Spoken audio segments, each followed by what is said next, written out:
अस्सलामुअलैकुम वरहमतुल्लाहि वबरकातुहू। मैं शौकत हुसैन खत्री पिक्स यानी premier institute of commerce and science के प्लेटफॉर्म से हाजिर खिदमत हूँ। First year science and commerce के तमाम तलबा व तालिबात मुतवज्जा हों। बेटा ये हमारा जो है वो फ़र्स्ट ईयर के निसाब का, फ़र्स्ट ईयर के सिलेबस का आज पहला लेक्चर है, जिसमें हम जो है वो निसाब में शामिल सवाल नंबर 6 को डिस्कस करेंगे। आप बोर्ड पर देख रहे होंगे बेटा सवाल नंबर 6, जिसके नंबर हैं कुल 8, और जो मैंने आपको हर सवाल के लिए जो वक्त बताया था तो वो वक्त इसके लिए जो डिसाइड हुआ वो 15 मिनट है। यानी कि अगर आप 15 मिनट के अंदर इस सवाल को मुकम्मल कर लें तो इस जो भी वक्त बताया गया है तो मुकर्ररा वक्त के अंदर आप बआसानी अपने तमाम सवालात को मुकम्मल कर लेंगे। तो अब सवाल नंबर 6 का जो बेटा पहला हिस्सा है, मैंने आपको पहले भी बताया कि बहुत से ऐसे सवालात हैं आपके निसाब में कि जिसमें आपके पास ये है कि चॉइस दी हुई है या बीच में मौजूद है। अब देखिए, अगर आप ये हिस्सा अटेम्प्ट करते हैं तो तब भी इसके नंबर 8 हैं, और ये हिस्सा अटेम्प्ट करेंगे तब भी नंबर 8 ही होंगे।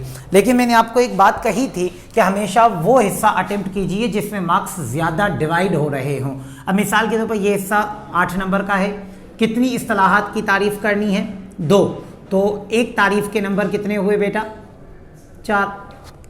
और इसमें आपको क्या करना है? 2 गज़लियात के 2 शेर लिखने हैं, यानी टोटल आपको 8 नंबर के लिए 4 शेर लिखने हैं। तो एक शेर के नंबर हो गए 2। अब इसमें अगर एक शेर मिसाल के तौर पर गलत हो गया तो 3 तो सही हैं, तो उसके आपको मिल जाएंगे 6 नंबर। लेकिन चूंकि यहाँ पर एक तारीफ़ जो है वो 4 नंबर की है, अगर एक भी गलत होती है तो सीधे सीधे आपके 4 नंबर माइनस हो जाएंगे। यानी यहाँ पर एक गलती पर 4 नंबर माइनस होकर बकिया 4 बचेंगे, और यहाँ पर अगर कोई एक गलती होती है एक शेर के अंदर तो भी ये कि 2 नंबर माइनस होंगे और 6 बचेंगे। तो इस एतबार से इसको अटेम्प्ट करना बेहतर नज़र आता है। लेकिन मैंने आपको ये बात समझाई थी कि सिर्फ किसी एक फैक्टर की बिना पर फ़ौरन से पेशतर कोई फ़ैसला नहीं होगा, ताहम जब तक हम इन दोनों हिस्सों की जो है वो मुकम्मल तफसीलात ना जान लें। हाँ, मुकम्मल तफसीलात जानने के बाद ही फ़ैसला किया जाएगा कि आया इन दोनों हिस्सों में से कौन सा हिस्सा हमारे लिए जो है वो बेहतर होगा या ज़्यादा मार्क्स गेनिंग होगा।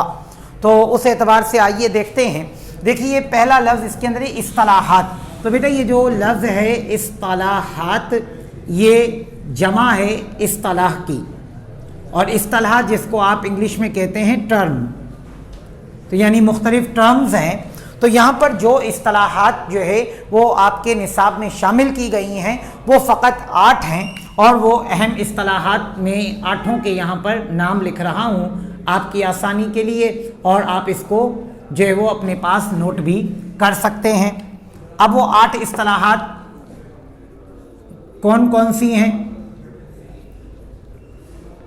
ये वैसे शायरी इस्तिलाहात हैं जिनको अमूमन जो है वो शायरी के अंदर ही इस्तेमाल किया जाता है। अब जैसे पहली है रदीफ, दूसरी काफिया, तीसरी मतला, चौथी मक्ता, 5वीं तज़ाद, 6ठी तलमीह, 7वीं तशबीह, और 8वीं है इस्तारा।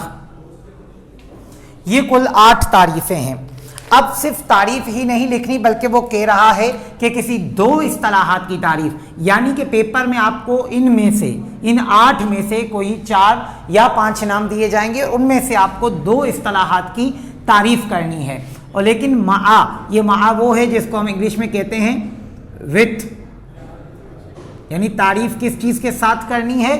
इमसाल। ये इमसाल मिसाल की जमा है, और एग्जाम्पल्स यानी और शायरी, यानी ये भी शर्त है कि इस इस्तिलाहात के अंदर जो आपको जो है वो मिसालें कोट करनी है वो तमाम मिसालें जो है वो अशआर की सूरत में होनी चाहिए। लफ्ज़ों में लिखी गई मिसालें इस जवाब के लिए काबिल कबूल नहीं होंगी।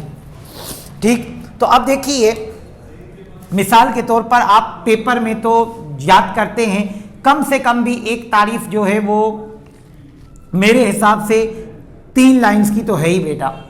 अगर एक तारीफ 3 लाइन की है तो 8 तारीफें कितनी लाइंस की बनी, तकरीबन 14 लाइंस और 24 लाइन बनी। ठीक, तो यहाँ पर टोटल आपको याद करनी होगी 24 लाइंस, और हर जो है वो तारीफ, टोटल 8 तारीफें हैं, कम से कम भी आपको एक तारीफ में 2 अशार लिखने हैं, तो इस एतबार से टोटल कितने अशार हो गए, 16 अशार। अब देख लो बेटा, ये टोटल इस हिस्से का सिलेबस बना, यानी आपको इस सवाल को अगर अटेम्प्ट करना है तो आपको टोटल 24 लाइंस का मटेरियल और 16 मुख्तलिफ अशार याद करने होंगे। फिर ये कि अब आपको पेपर में चूंकि 2-2 तारीफें करनी है, तो एक तारीफ 3 लाइन की तो टोटल लिखनी कितनी पड़ेंगी, 6 लाइंस, और 2-2 अशार का मतलब 4 अशार। हालांकि ये कोई इतना ज़्यादा मटेरियल नहीं है, ठीक, लेकिन फिर भी ये कि 6 लाइंस और 4 अशार लिखने हैं, जबकि इस वाले सवाल के अंदर देखा जाए तो सिर्फ 4 अशार लिखने हैं, उसमें लाइंस का कोई अमल दखल नहीं है। लेकिन ये कि सिर्फ शेर लिखकर छोड़ना भी नहीं है, इसमें एक और अहम बात है, जैसे कि मिसाल के तौर पर आप रदीफ की तारीफ कर रहे हैं, आपने उसकी जो भी तारीफ थी वो लिख दी, ठीक, उसके बाद आपने लिखना है मिसाल नंबर 1, और उसका जो शेर था वो आपने लिख दिया। लेकिन अब सिर्फ शेर लिखकर छोड़ना नहीं है बेटा, बल्कि आपको ये बताना है कि इस वाले शेर के अंदर रदीफ कौन सा लफ्ज़ है, तो जो भी वर्ड रदीफ है आपने उसको अंडरलाइन करना है, और फिर उसके नीचे बाकायदा लिखना है कि मंदरजा वाला शेर में ये लफ्ज़ जो है वो रदीफ है। मिसाल के तौर पर कि गालिब का एक शेर है, दिले नादा तुझे हुआ क्या है, आखिर इस दर्द की दवा क्या है। अब इस जो है वो मिसाल में ये जो आखिरी लफ्ज़ हैं क्या है, ये दोनों में सेम है, तो आपने उसको अंडरलाइन किया क्या है, और नीचे लिखा मंदरजा वाला शेर में क्या है, रदीफ है। तो अब देखो, ना सिर्फ आपको 2 शेर लिखने हैं, बल्कि फिर उन जो लफ्ज़ जिसके लिए लिख रहे हो उसको अंडरलाइन करके और नीचे वजाहत के तौर पर वो लाइन भी लिखनी है, जबकि इस वाले हिस्से में ऐसा कुछ भी नहीं करना, सिर्फ 4 अशार लिखने हैं। तो इस एतबार से भी देखा जाए तो ये बेहतर ही है इसकी निस्बत। तो अब देखो, ये टोटल बातें इस वाले सवाल के हिसाब से आपको बता दी गई हैं, तो ये कि इनको नोट कर लीजिए, ताकि ये कि उसके बाद मैं आपको ये बता सकूं कि अगर आप ये वाला हिस्सा अटेम्प्ट करने जाते हैं तो इसके लिए आपको क्या कुछ करना पड़ेगा। वीडियो को बेटा गौर से सुनिए, देखिए, और अगरचे कोई बात समझ में नहीं आती, चूँकि ये वीडियो है तो आप इसको दोबारा रिवाइंड करके देख सकते हैं। फिर भी अगर कुछ समझ में ना आए तो आपको व्हाट्सएप नंबर दिए गए हैं, आप उन पर राब्ता करके मज़ीद जो है इसकी तफसीलात मालूम कर सकते हैं। जी बेटा, तो एक बार फिर इस सवाल का अगला हिस्सा इसको डिस्कस कर रहे हैं, वो हिस्सा मैं मिटा चुका हूँ।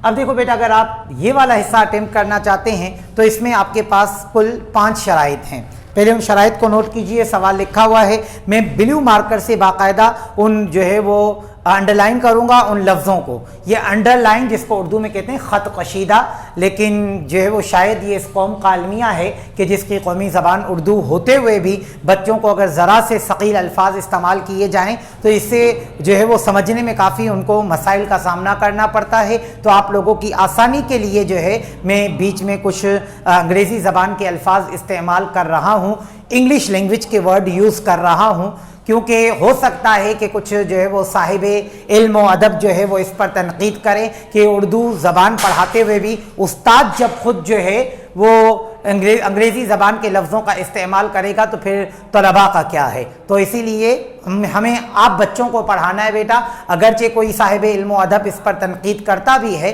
तो चूँकि उनकी तनकीद जो है वो बराए तनकीद नहीं बल्कि बराए इस्लाह है, लिहाजा हम उनकी जो है वो इस तनकीद को भी मुस्बत पहलू में लेते हुए जो है वो हम अपने सर का ताज बना लेंगे।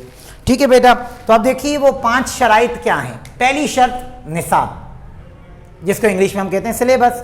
देन दूसरी 2 शुअरा, तीसरी जो शर्त है वो है गज़लियात, चौथी शर्त है 2-2 अशआर, और आखिरी 5वीं शर्त है जो पर्चे में शामिल ना हो।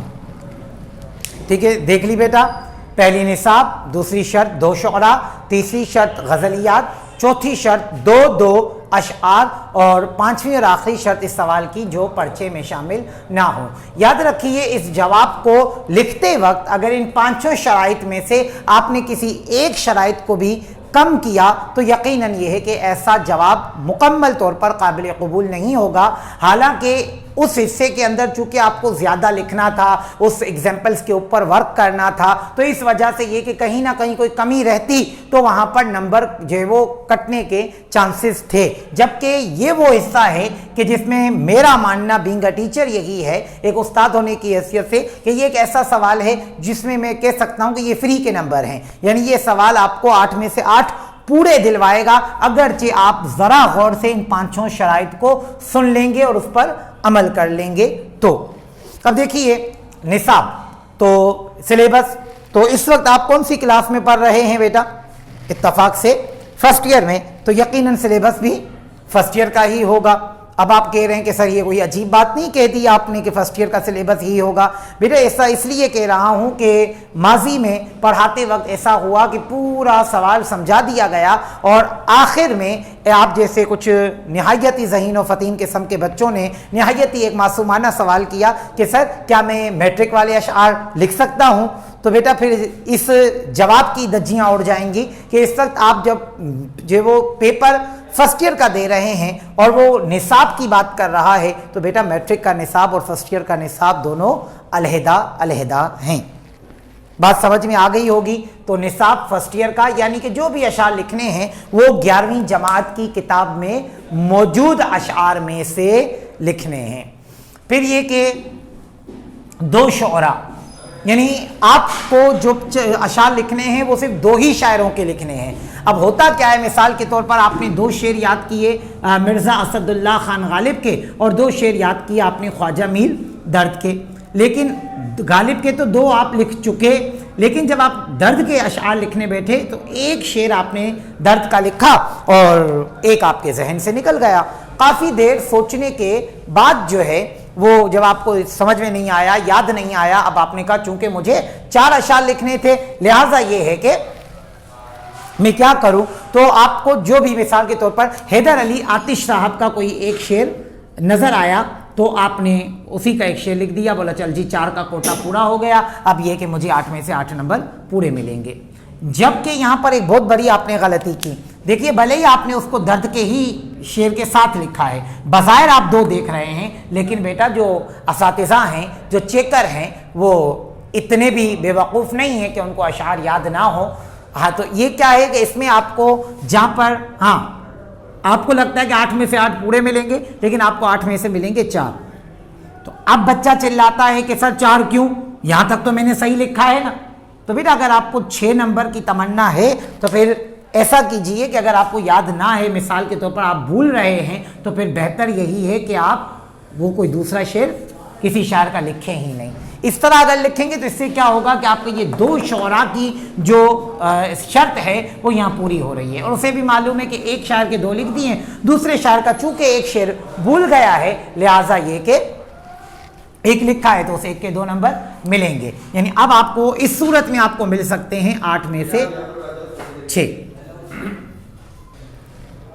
जी बेटा, तो हम बात ये कर रहे थे कि अगर इस सूरत में आप लिखते हैं तो चूंकि शराइत पूरी हो रही है कि 2 ही शायर नज़र आ रहे हैं ना चेकर को, तो अब ऐसी सूरत में आपको ये 6 नंबर मिलेंगे। लेकिन अगर आपने किसी और शायर का शेर दर्द के नाम के अंदर ही ऐड कर दिया, चूंकि इस एतबार से आपने उस चेकर को गुमराह करने की कोशिश की है, तो इस वजह से ये है कि वो उस अगले जो आपने लिखे हैं उसके तो जो है वो मार्क्स देगा ही नहीं, बल्कि इस वाले को भी काउंट नहीं करेगा। और ऐसी सूरत में चूँकि सिर्फ यही 2 अशार सही माने जाएंगे तो उसके आपको 4 नंबर मिल रहे हैं। यानी किसी और शायर का शेर जो है वो किसी एक मौजूदा शायर के नाम के साथ ऐड कर देना, ये कुछ ऐसा है कि जैसे वो एक शेर आपने लिखा भी तो वो तो गया, इसको भी साथ ले गया, तो कुछ यूं हुआ कि हम तो सनम डूबे तुम्हें भी ले डूबेंगे।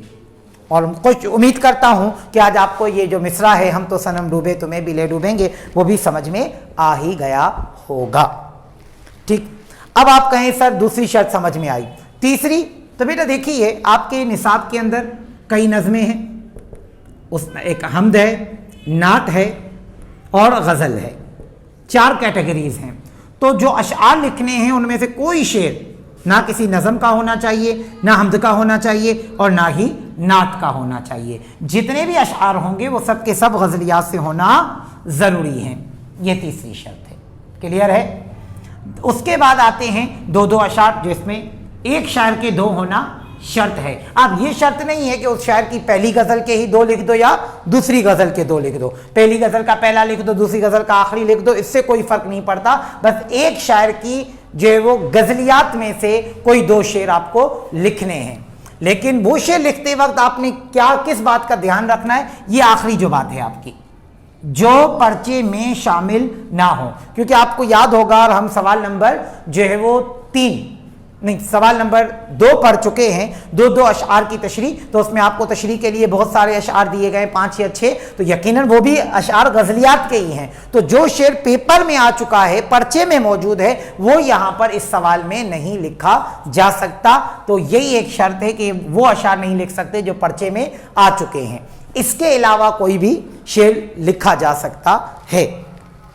اب آپ سوچ رہے ہیں کہ سر اب مثال کے طور پر میں 2 شعر جو ہے وہ غالب کے یاد کر کے جاؤں، یا 3-4 یاد کر کے جاؤں، اور 3-4 میں خواجہ میر درد کے یاد کر کے جاؤں، اور اس میں سے تو بیٹا دیکھو، اگر آپ بڑی آسان سی بات بتا رہا ہوں، 3 شعر مثال کے طور پر آپ نے غالب کے یاد کیے، 3 شعر آپ نے خواجہ میر درد کے یاد کیے، اور چلو مان لو پیپر میں ہر شاعر کا ایک ہی شعر آتا ہے، تو اگر ایک شعر ان 3 میں سے پیپر میں آ گیا تو بچے کتنے؟ 2۔ اسی طرح درد کے جو 3 اشعار آپ نے یاد کیے تھے، اس میں سے کوئی ایک ہی آ سکتا ہے، وہ ایک آ گیا، اب بچے 2، تو مسئلہ ہی ختم ہو گیا کہ 3 شعر یاد کر لو کسی بھی 2 شاعروں کے، آپ کے یہ 2 اس میں آرام سے نکل ہی سکتے ہیں۔ تو یعنی اس سوال کے لیے اگر آپ کسی بھی اپنے پسندیدہ کوئی بھی جو نصاب کے اندر شعراء شامل ہیں، ان میں سے کسی بھی شاعر کے اگر بیٹا آپ جو وہ 3 اشعار بھی یاد کر لو تو آپ کا یہ سوال مکمل ہو گیا۔ ٹھیک ہے، تو یہاں پر یہ بات مکمل ہو جاتی ہے۔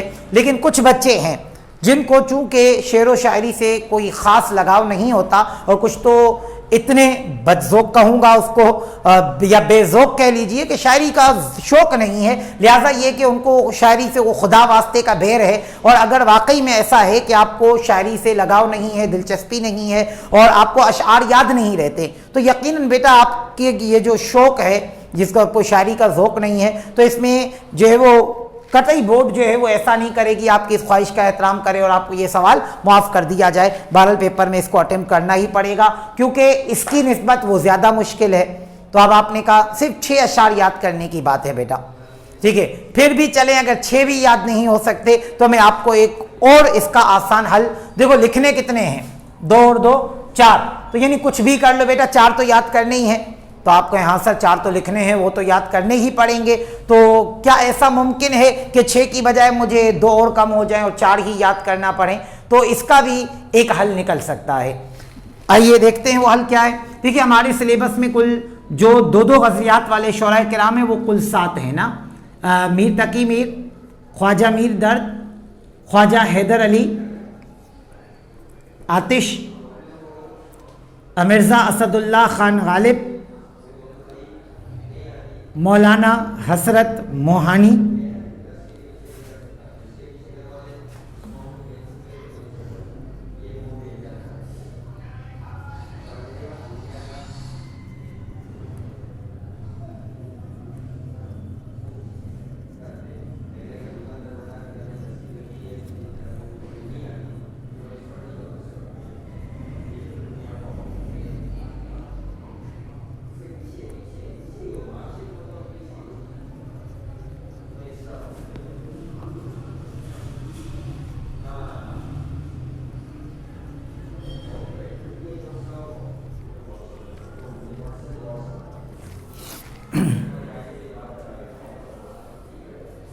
جی بیٹا یہ 7 شعراء کرام ہیں جن کے نام آپ بورڈ پر دیکھ رہے ہیں۔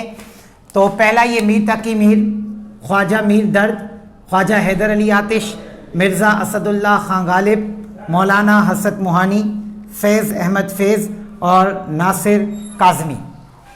ٹھیک، یہ 7 شعراء کرام، اور یہ بلو مارکر سے میرے جن لفظوں پر جو ہے وہ یہ علامت تخلص لگائی ہے، یہ ان شعراء کرام کے تخلص ہیں۔ اب دیکھو یہ وہ شاعر ہیں ہمارے نصاب کے جن کی 2 غزلیات ہمارے نصاب کا حصہ ہیں۔ ٹھیک، غور سے اگر دیکھیں بیٹا کتابوں میں اپنے، ٹھیک ہے، پہلی جو غزل آپ کے پاس دی ہوئی ہوگی وہ خواجہ میر درد کی ہے، کتاب یہ جو سندھ ٹیکسٹ بک بورڈ جام چھوڑو، اور جس کو میں عموماً کلاس میں کہتا ہوں کہ جان چھوڑو، تو اسی کتاب کے صفحہ نمبر 114 پر 114 پر آپ خواجہ میر درد کی غزل دیکھ سکتے ہیں۔ بیٹا دیکھیں غزلیات کی ایک اچھی بات یہ ہوتی ہے کہ اس میں عموماً عام طور پر یوجولی ایسا ہوتا ہے کہ شعراء کرام آخری اشعار کے اندر آخری جو شعر ہوتا ہے اس میں اپنا تخلص استعمال کرتے ہیں عموماً، یعنی خصوصاً ایسا نہیں بھی ہوتا۔ تو اب ہم نے جب اس طریقے کیا کریں گے کہ جس شعر کے اندر شاعر نے اپنا تخلص استعمال کیا، اگر ہم وہ تخلص والے اشعار یاد کر لیں تو ہمارا یہ مسئلہ حل ہو جائے گا، کیونکہ اس نے کہا جو پرچے میں شامل نہ ہو، اور آپ کو سوال نمبر 2 کے دوران یہ بات میں نے بتائی تھی کہ وہ اشعار جن میں شاعر اپنا تخلص استعمال کرتا ہے وہ پیپر میں کسی صورت نہیں پوچھے جا سکتے۔ اب کا کیوں نہیں پوچھے جا سکتے؟ مثال کے طور پر یہ تخلص ہے میر، اب کسی شعر کے اندر لفظ میر موجود ہے، ٹھیک ہے، کسی شعر میں درد موجود ہے، حیدر علی آتش کا نام ہے، آتش تخلص ہے، کہا کہ جو ہے وہ شعر ہے ان کا کہ نہ پوچھ عالم برگشتہ طالعی آتش، برستی آگ جو باراں کی آرزو کرتے۔ اب اس میں لفظ آتش، تو بیٹا اگر یہ شعر میں لفظ موجود ہو تو کیا پھر بھی آپ کو یہ بتانے کی ضرورت ہے کہ یہ شعر کس شاعر کی غزل کا ہے؟ یقیناً نہیں۔ تو بیٹا اب چونکہ اس میں آپ کو حوالہ خود لکھنا ہوتا ہے، تو اگر وہ پیپر میں شاعر کا تخلص دے دے گا تو جس سے آپ پہچان لوگے کہ یہ شعر کس شاعر کی غزل کا ہے، تو بیٹا چونکہ جو حوالہ آپ کو لکھنا ہے تو وہ آپ کو بتائے گا کیوں۔ یہی وجہ ہے کہ تخلص والے اشعار پیپر میں کبھی بھی نہیں پوچھے جاتے۔ تو اگر آپ تمام شعراء کے یعنی کسی بھی اپنے پسند کے کسی 2 شعراء کی غزلیات کے وہ 2 تخلص والے اشعار یاد کر کے چلے جاؤ تو آپ کی یہ شرط تو پوری ہو کر ہی رہے گی، کیونکہ یہ وہ اشعار ہیں جو کسی صورت پیپر میں پوچھے ہی نہیں جائیں گے۔ تو آپ یہ ہوتا ہے نا کہ ہم یاد کرنے کے بعد اس شش و پنج میں رہتے ہیں کہ اگر آ گیا تو، کیونکہ اس نے تو کہا ہے کہ وہ شعر لکھنے ہیں جو پرچے میں شامل نہ ہو، تو بیٹا تخلص والے یاد کرو تو آپ کا یہ مسئلہ ختم ہو گیا، کیونکہ یہ وہ ہیں جو کسی صورت پرچے میں شامل ہو ہی نہیں سکتے۔ تو اب آپ نے کہا کہ سر اس میں سے کون سے چنوں؟ ٹھیک ہے، تو میر تقی میر کی اگر آپ غزلیات اپنی کتاب میں دیکھیں تو اس کی پہلی غزل کے کسی بھی شعر کے آخر میں کوئی نام والا شعر نہیں ہے، تو مطلب ایک غزل میں ہے اور ایک میں نہیں ہے، تو آپ اس کو اپنے لیے مائنس سمجھیں۔ خواجہ میر درد ہیں، ان کی دونوں غزلیات کے آخر میں وہ نام والے اشعار موجود ہیں، جیسے پہلی غزل کا آخری شعر ہے کہ اے درد جس کی آنکھ کھلی اس جہان میں، شبنم کی طرح جان کو وہ اپنی رو گیا۔ اور اسی طرح اگر آپ اس کی دوسری غزل کا آخری شعر دیکھیں گے تو اس میں بھی لفظ موجود ہے کہ درد تو جو کرے ہے جی کا زیاں، فائدہ اس زیاں میں کچھ ہے، تو اس میں بھی درد آ رہا ہے، تو اس میں آپ کو دونوں اشعار مل جائیں گے نام والے۔ اسی طرح حیدر علی آتش کی اگر آپ پہلی غزل کی بات کرتے ہیں تو اس پہلی غزل کا جو آخری شعر ہے جس میں شاعر نے اپنا تخلص آتش استعمال کیا ہے وہ کچھ اس طرح ہے، میں شعر پڑھ دیتا ہوں، آپ اپنی کتابوں میں دیکھ لیجئے گا کہ نہ پوچھ عالم برگشتہ طالعی آتش، برستی آگ جو باراں کی آرزو کرتے۔ اور اسی کی اگر ہم دوسری غزل کا آخری شعر دیکھتے ہیں تو کہا کہ تھکے جو پاؤں تو چل سر کے بل نہ ٹھہر آتش، گلے مراد ہے منزل میں خار راہ میں ہے۔ تو اس میں بھی آپ کو 2 نام والے اشعار مل رہے ہیں۔ پھر مرزا اسد اللہ خان غالب، اگر ان کی پہلی غزل کے آخری شعر کو دیکھا جائے تو وہ کچھ اس طرح سے ہے اور بڑا مشہور شعر ہے اور لوگوں کی زبانوں پر زد عام بھی ہے، کہا کہ کعبہ کس منہ سے جاؤ گے غالب، شرم تم کو مگر نہیں آتی، تو اس میں لفظ غالب آ گیا۔ اسی طرح ان کی جو دوسری غزل ہے جو کافی طویل بحر میں انہوں نے لکھی ہے، طویل بحر مطلب اس کے جو مصرے ہیں وہ کافی لمبے ہیں، تو اس کا آخری شعر ہے کہ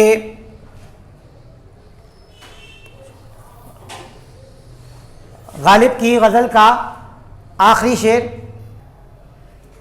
غالب کی اگر آپ دوسری غزل کا آخری شعر دیکھیں تو غالب صاحب کچھ یوں لب کشا ہوتے ہیں کہ یوں ہی گر روتا رہا غالب تو اے اہل جہاں، यूं ही गर रोता रहा गालिब तो ए अहले जहां, देखना उन बस्तियों को तुम के वीरां हो गईं। तो इसमें भी आपको 2 नाम वाले अशार, तखल्लुस वाले अशार मिल जाएंगे। फिर मौलाना हसरत मोहानी साहब, तो इनकी पहली गज़ल में एक शेर है, दूसरे में तखल्लुस वाला शेर नहीं है, तो इसको भी आप चाहें तो निकाल सकते हैं। फैज़ अहमद फैज़ साहब बड़े जो है वो मशहूर शायर हैं, और बल्कि ये वाहिद शायर हैं इन तमाम शुअराए किराम में से, मैं ये बात ऐसे ज़िमरन अर्ज़ कर रहा हूँ कि जिनको हम प्योरली खालिसतन पाकिस्तानी शायर कह सकते हैं, क्योंकि ये सियालकोट में पैदा हुए अल्लामा इकबाल की तरह, लेकिन अल्लामा इकबाल साहब आपको मालूम है कि क़याम पाकिस्तान से तकरीबन 9 साल कबल ही उनका विसाल हो गया। तो ये पाकिस्तान बनने के बाद भी जो है वो रहे, और गालिबन जो है वो 1984 में 1984 में जो है इनका विसाल हुआ। तो एक तो ये कि ये सियालकोट चूँकि पाकिस्तान का हिस्सा है, ये उसमें पैदा हुए, फिर ये कि एक लंबे अरसे तक, तो यानी आप कह सकते हैं कि फैज़ अहमद फैज़ वो शायर हैं, हमारे निसाब में शामिल वो वाहिद शायर हैं कि जिनको हम प्योरली एक खालिसतन पाकिस्तानी शायर कह सकते हैं। इनका ताल्लुक न सिर्फ मुल्क पाकिस्तान बल्कि शहर कराची और एक लंबे अरसे तक इलाका लियारी से रहा। बहुत से बच्चे हैं ये बात सुनकर जो है वो मुतहय्यर होते हैं कि लियारी से, जी हाँ, अब्दुल्ला हारून कॉलेज खड्डा मार्केट लियारी कराची, फैज़ अहमद फैज़ साहब उसके काफ़ी अरसे तक प्रिंसिपल के ओहदे पर रहे हैं। ठीक, तो फैज़ अहमद फैज़ साहब की भी एक गज़ल के अंदर, तो पहली गज़ल में कोई शेर ऐसा नहीं है जिसमें उन्होंने अपना तखल्लुस इस्तेमाल किया हो, दूसरी गज़ल के आखिर में उन्होंने अपना तखल्लुस इस्तेमाल किया, कहा कि मकाम फैज़ कोई राह में जचा ही नहीं, जो कुए यार से निकले तो सुए दार चले। तो बहरहाल इसमें एक में है एक में नहीं है, तो इसको भी आप निकाल सकते हैं।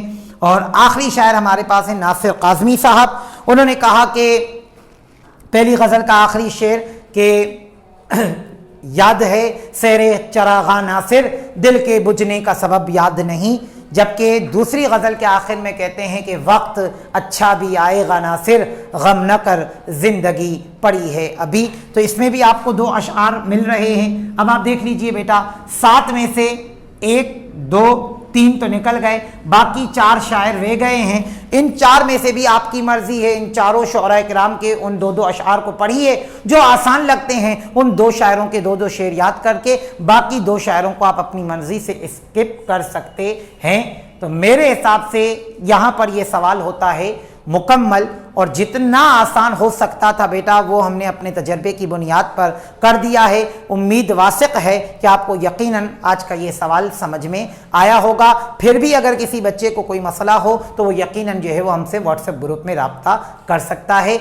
अगले लेक्चर तक के लिए आपको दिया अल्लाह की अमान में। अस्सलामु अलैकुम व रहमतुल्लाहि व बरकातुहू।